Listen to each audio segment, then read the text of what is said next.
चाहे कोई भी आदेश करे, हम पार्टी के लिए हमेशा समर्पित भाव से काम करते हैं। बहुत सारे मुद्दे थे कांग्रेस के खिलाफ, कांग्रेस सरकार के खिलाफ, क्योंकि मोदी जी की गारंटी जिसमें है वो घोषणा 100% सच होगी। छत्तीसगढ़ में बीजेपी की जबरदस्त जीत के बाद सीएम और मंत्रियों के नाम की चर्चा और तेज हो गई है। बीजेपी के पुराने दिग्गज नेताओं में सीएम, सांसद, विधायक भी सीएम और मंत्री बनने की रेस में चर्चा की विषय बन गए हैं।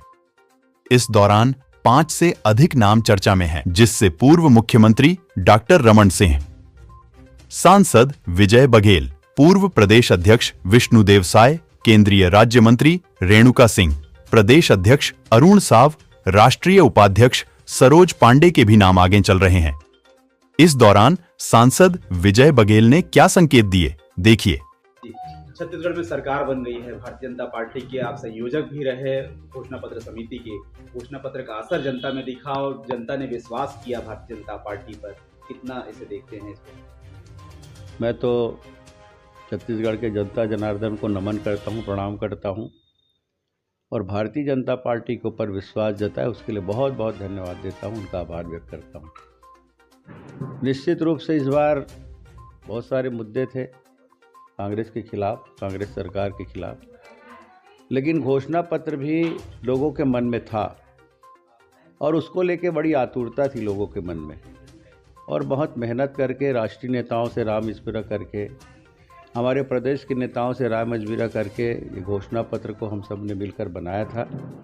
और सब जगह हम सभी विधानसभाओं में इसके लिए दौरे भी किए, घोषणा पत्र के लिए पेटियां भी भेजी और 2 लाख से ऊपर सुझाव आए थे और हमने इसको माननीय मोदी जी की सहमति से, हमारे राष्ट्रीय नेताओं की सहमति से इसको हमने लॉन्च किया और उसका नाम दिए हम मोदी गारंटी, क्योंकि मोदी जी की गारंटी जिसमें है वो घोषणा 100% सच होनी है। उस घोषणा को हम लोग सच्चाई से आधारित, और जिस तरह मोदी जी का एक संकल्प है, एक वचन वाक्य है कि सबका साथ, सबका विकास, सबका विश्वास और सबका प्रयास, उसको समाहित करते हुए हमने घोषणा पत्र बनाई थी, जिसका प्रतिफल इस चुनाव में दिखा और उस पर विश्वास जताते हुए लोगों ने उस पर मुहर लगाई।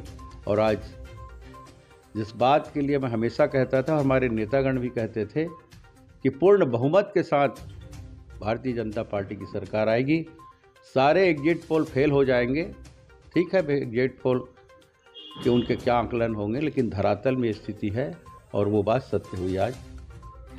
और हम उस घोषणा पत्र को, जब हमारी सरकार आएगी भारतीय जनता पार्टी के, तो सरकार अक्षरशः उसका पालन करेगी, ये हम जनता जनार्दन से निवेदन करते हैं।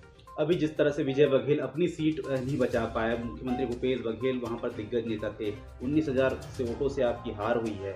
हार का कारण क्या मानते हैं? कि जनता ने पाटन विधानसभा क्षेत्र में आपका सहयोग नहीं किया? नहीं, जनता जनार्दन का आशीर्वाद शिरोधारी है और हम तो जनता जनार्दन को हमेशा नमन करते हैं, प्रणाम करते हैं, और जो उन्होंने आशीर्वाद दिया उसको ग्रहण करते हुए हम हमेशा पद में रहें चाहे ना रहें, लेकिन पाटन क्षेत्र का मैं हमेशा ऋणी रहूँगा और ऋणी हूँ।